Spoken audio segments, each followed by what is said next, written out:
Gente, bom dia! Estou muito feliz porque finalmente chegou o meu livro dos Estados Unidos.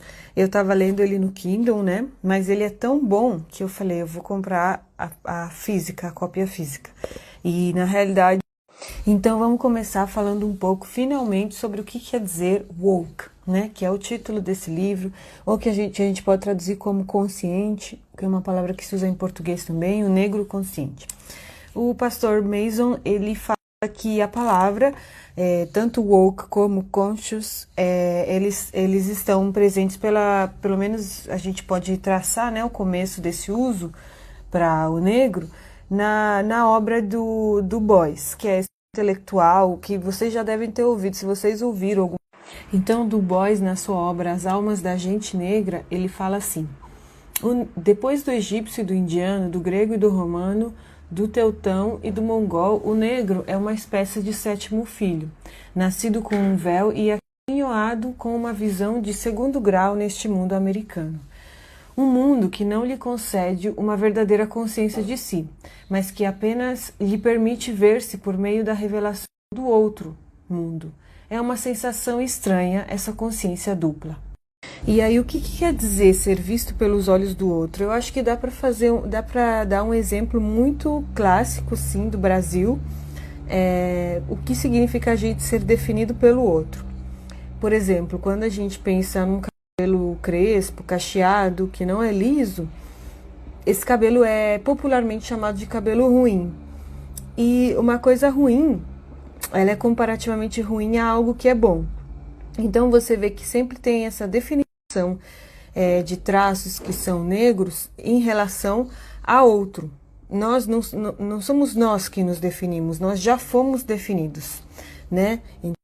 Então, Du Bois, ele continua falando que o negro americano, ele tem duas almas, dois pensamentos e dois ideais que ficam em guerra dentro do mesmo corpo, né? E ele fala que essa é a história do negro americano, a história desse desejo de alcançar a autoconsciência da própria humanidade, que fica sempre em batalha com esse duplo self.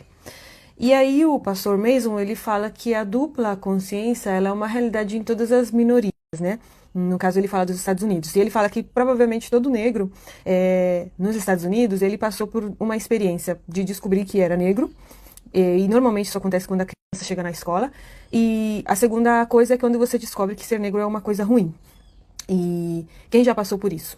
E por que é o negro que passa por isso? Porque eu nunca vi um branco descobrindo que era branco, né? Normalmente quem é racializado é aquele que não é branco, que é amarelo, negro, vermelho, né? O branco, ele é visto como um padrão. E então, aí o pastor Mason, ele quer falar que ele quer adicionar a essa conversa uma terceira consciência, que é a consciência de Cristo, né?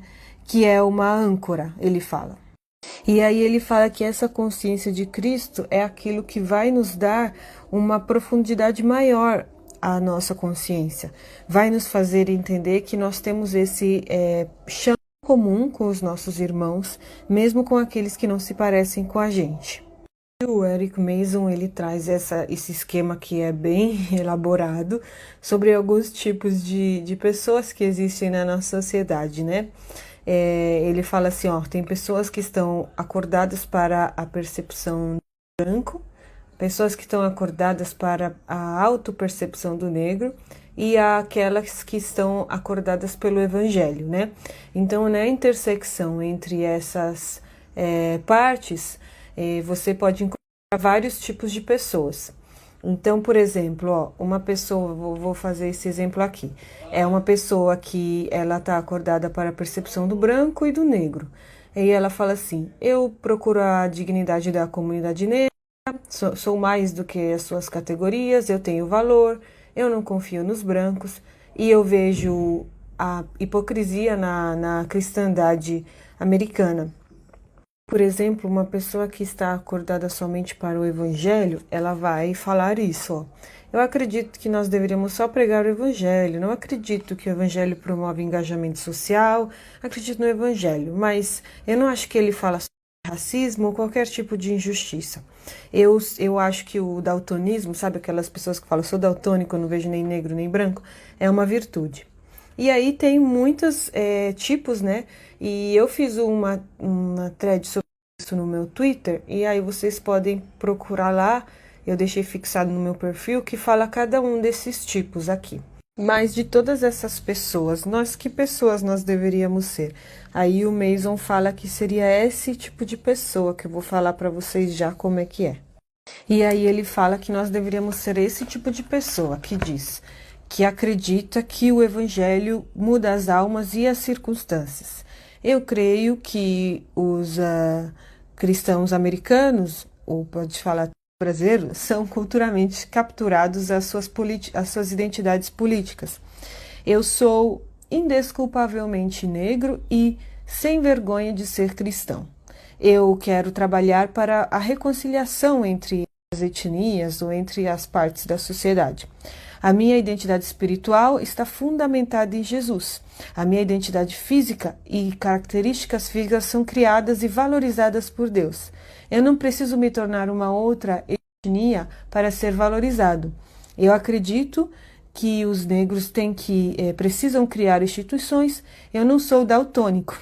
Então, olha, estou me divertindo aqui com esse filtro, mas a última parte, eu acredito que a história dos cristãos, da cristandade, precisa ser redimida dos revisionistas brancos, e eu luto pela unidade da igreja. Então, só vou fechar aqui esse ponto das revisionistas brancos, porque isso pode ser meio polêmico. Mais para frente no livro, ele vai falar que é óbvio que muitos personagens da Bíblia, muitos santos da igreja não eram brancos, mas todos eles foram retratados como brancos. Justamente, aí ele fala assim, aí é engraçado quando nós tentamos hoje recuperar a etnicidade de algumas pessoas, até mesmo do próprio Jesus, que a gente sabe que não era nem branco nem negro, né? Pessoas falam que isso é revisionismo. E aí ele fala com muita propriedade assim, revisionistas foram eles que mudaram a história. Então ele chama isso de revisionistas brancos. E aí por hoje eu termino, né? E só falar aqui que ele fala mesmo que essas categorias elas não são fixas, mas é uma maneira da gente conseguir entender um pouquinho como que a sociedade, como que as pessoas se organizam, se veem na sociedade, né? Como que é a autopercepção, porque a gente está falando de consciência. Autoconsciência, consciência dupla, e ele tentou organizar dessa maneira. Não é dito que só existe esses 7 tipos de pessoas na Terra, tá? Mas às vezes a sistematização nos ajuda, né, a explicar alguns problemas, como o do racismo, que são problemas complexos.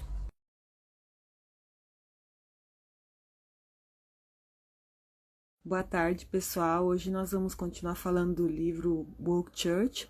E vamos falar de um assunto no capítulo 2 do livro, que é a justiça.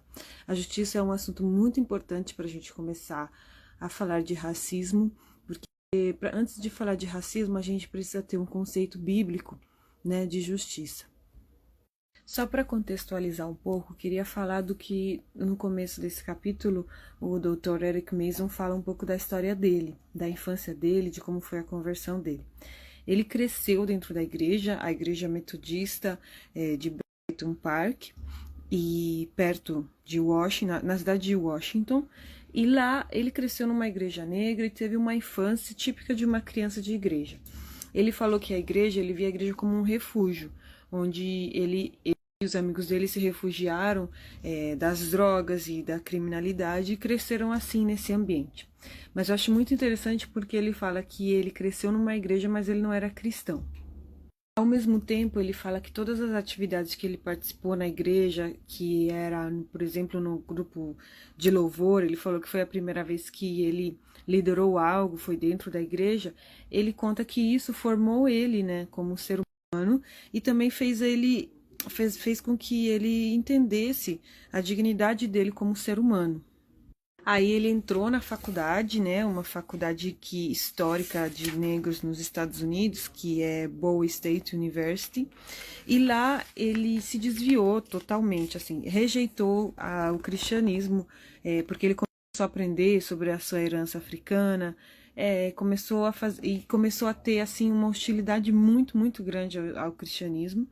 Começou a beber e ter a clássica vida de universitário, fumando ervas diversas. E aí, só que ele teve um encontro com Cristo dentro da universidade. Ele foi participar de um grupo cristão, por causa de uma menina com quem ele estava saindo na época.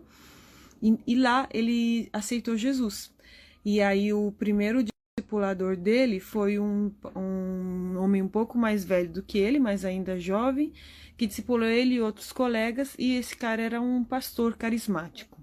Acho interessante essa história dele, porque muitas vezes é a história de muitos de nós, né? Muitos não conheceram a fé quando adultos, mas outros também cresceram na igreja. Eu mesma cresci na igreja sem nunca ter uma vida verdadeira com Deus, e tive minha verdadeira conversão com 18 anos, um pouco antes de entrar na faculdade. E a igreja, eu posso dizer que ela formou muito da minha personalidade, da minha identidade, até mesmo como negra, porque dentro da igreja, eu sempre vi negros em posição de liderança, e lá era como se fosse um refúgio mesmo de outras coisas que a gente via na sociedade. As únicas referências que a gente via, eu pelo menos via dentro da igreja, da minha igreja, tendo crescido num meio pentecostal, carismático, era de pessoas negras liderando. Eu mesma já fiz parte de lideranças e isso formou muito da minha personalidade. E agora vamos ao que interessa, o assunto sobre justiça. Ele começa a falar brevemente o que é o evangelho, né? Uma mensagem que muitos de nós conhecem, que nós éramos inimigos de Deus, e ele fala assim, que se Deus quisesse, poderia ficar eternamente separado do homem, mas não foi isso que ele escolheu. Com misericórdia, ele nos salvou, e de sermos transgressores da sua própria lei, como fala em Gálatas 3:13. E aí, Jesus ele se tornou um representante justo e morreu injustamente por causa de nós. Então ele começa com essa mensagem que parece bem básica de todo mundo que já ouviu uma pregação evangelical, porém para dizer assim, que a justificação ela não acontece às custas da justiça de Deus, e a justiça de Deus é a sua retidão, é a maneira como ele faz as coisas, ele faz tudo de maneira reta e justa. Então ele explica isso porque ele fala que se a gente entender o mistério da justificação, nós não vamos encontrar conflito entre graça divina e justiça divina, que muitas vezes parece que existe esse conflito. Tudo isso se encontra na cruz, ele fala. E Deus provê o sacrifício pela graça e Jesus satisfaz a justiça de Deus. Então, nós precisamos entender que a justificação que nós recebemos ao encontrarmos Jesus, assim como o Eric Mason fala que encontrou naquela reunião de faculdade, assim como cada um de nós encontrou em diversos momentos da vida, ela não é só uma posição, porque a gente passa a ocupar uma posição de justificados pela fé diante de Deus, mas ele fala que é também uma prática. Então, a justiça de Deus, ela nos é imputada pela fé, e nós nos tornamos justos, e nós também podemos tornar as coisas ao nosso redor, no mundo, justas. E Jesus completará a obra quando ele voltar. Então aqui ele cita Austin Farris, que fala assim: Deus não tem atitudes que não são ações. As duas coisas são uma. É muito interessante porque a gente começa aqui a perceber como que para Deus existe essa divisão que nós seres humanos fazemos, né, entre teoria, prática, entre o que nós somos, o que nós fazemos. Deus, ele não tem atitudes que não são ações. Então, vamos começar aqui a falar do evangelho e a justiça, né, e depois falar sobre Jesus e a justiça. E esse é um gráfico que ele mostra sobre essa saturação do evangelho. Me perdoem aí, teólogo. Então, vamos começar aqui a falar do evangelho e a justiça, né? E depois falar sobre Jesus e a justiça. E esse é um gráfico que ele mostra sobre essa saturação do evangelho. Me perdoem aí, teólogo, se existe alguma palavra, tradução melhor em português, eu não sei. Que seria como o evangelho ele afeta, né, toda a nossa vida. E ele fala que muitas vezes a gente aplica uma visão reducionista, reduz o evangelho a só algumas pautas, mas ele impacta primeiramente a nossa alma, a família, a comunidade da igreja e depois o mundo, né, a sociedade. Quando Jesus fala em Mateus 23:23 sobre justiça, ele está se reportando aos fariseus. E aqui o Eric Mason fala que Jesus fala aos fariseus e aos escribas porque era papel deles liderar o povo, eram eles que tinham uma responsabilidade em relação ao reino, a ajudar o povo a desenvolver um coração para Deus. Então Jesus chama a atenção deles e nessa chamada de atenção ele fala que eles deveriam estar praticando a justiça. E ele traz esse versículo justamente para nos mostrar que a justiça é um assunto importante no Evangelho de Deus e não é algo secundário ou um evangelho social, como alguns gostam de dizer. E não há evidência de que os fariseus não se dedicassem a obras de misericórdia e de justiça. O que Jesus está chamando a atenção aqui é que eles não tinham o mesmo coração com as obras de misericórdia e justiça que eles tinham para com aquelas coisas que seriam as minúcias do evangelho, né? E aí aqui a gente então está falando de algo que é uma justiça intrínseca e uma justiça extrínseca. Parece que os fariseus tinham um comportamento exterior impecável, né? Não é fácil superar, quando Jesus fala que a nossa justiça deveria ser superior à dos fariseus, não é fácil superar a justiça dos fariseus, mas é porque Jesus está falando de uma realidade interior que não refletia aquilo que os fariseus faziam do lado de fora. E eu quero falar disso aqui porque, ao mesmo tempo que eu estava lendo esse livro do Eric Mason, eu estava lendo esse livro do Richard Foster sobre disciplinas espirituais e com assuntos que a gente poderia dizer que são completamente diferentes. Um está falando de racismo e outro está falando de vida devocional e vida espiritual. Eles citam a mesma passagem e falam com palavras diferentes as mesmas coisas. E aqui eu vou fazer uma pequena digressão. Vou ler um trechinho do livro do Richard Foster, porque essa nota de rodapé do livro dele revolucionou o meu entendimento sobre justiça bíblica. Aqui ele está falando que Paulo, na carta aos Romanos, discorre longamente sobre, com o propósito de mostrar que justiça é uma dádiva divina.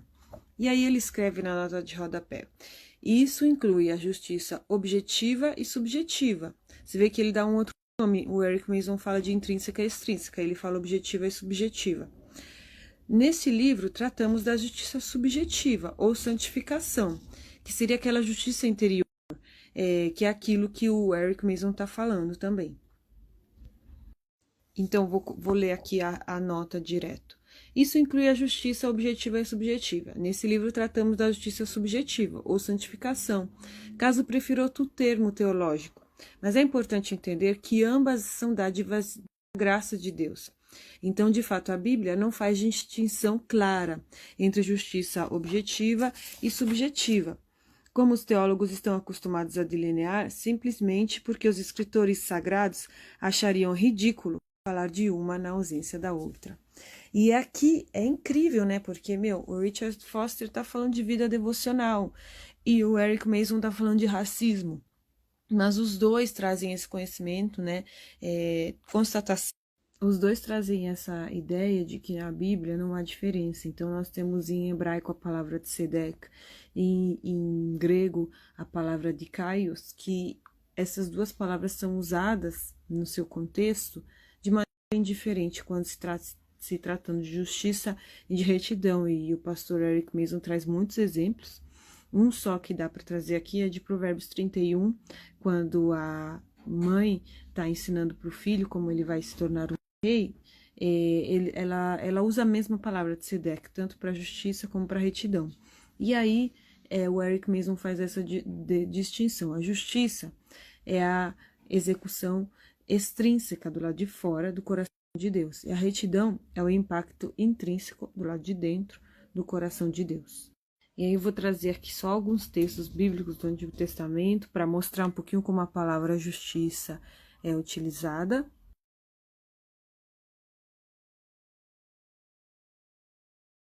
E aí aqui vai só mais alguns textos para vocês, se vocês quiserem consultar. Você vê que a Bíblia não está calada, né, sobre o assunto. Então, para concluir, eu vou falar mais 2 pontos, que é a justiça no caráter de Deus e a justiça no caráter da igreja. É evidente, nós vemos na Bíblia, de que a justiça faz parte do caráter de Deus.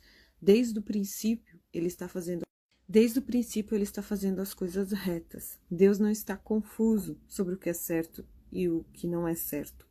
Justiça não é um Deus, e não é nem o próprio Deus, mas é um dos atributos de Deus. Então, Então, vou ler aqui uma citação que ele traz de Tertuliano, um dos pais da igreja, para falar ainda sobre a justiça de Deus. Desde o princípio, Deus era bom e justo, e os dois atributos avançavam juntos. Sua bondade criou, sua justiça ordenou o mundo. A obra da justiça é evidente, a separação entre luz e trevas, dia e noite, céu e terra.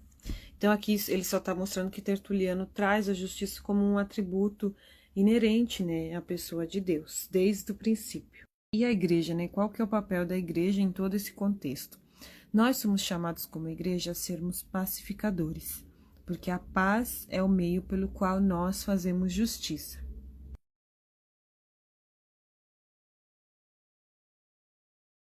Então, em Mateus 5,9, Jesus fala: Bem-aventurados os pacificadores, pois serão chamados filhos de Deus. E o evangelho deveria ser aquilo que nos chama a estarmos juntos com pessoas com as quais naturalmente nós não estaríamos juntos. Isso acontece desde o princípio, quando Paulo escreve nas cartas deles, das indiferenças que os gentios e os judeus tinham, porque o evangelho estava reunindo na igreja pessoas que naturalmente não estariam juntas. E eu quero ler aqui uma citação de Justino, o Mártir.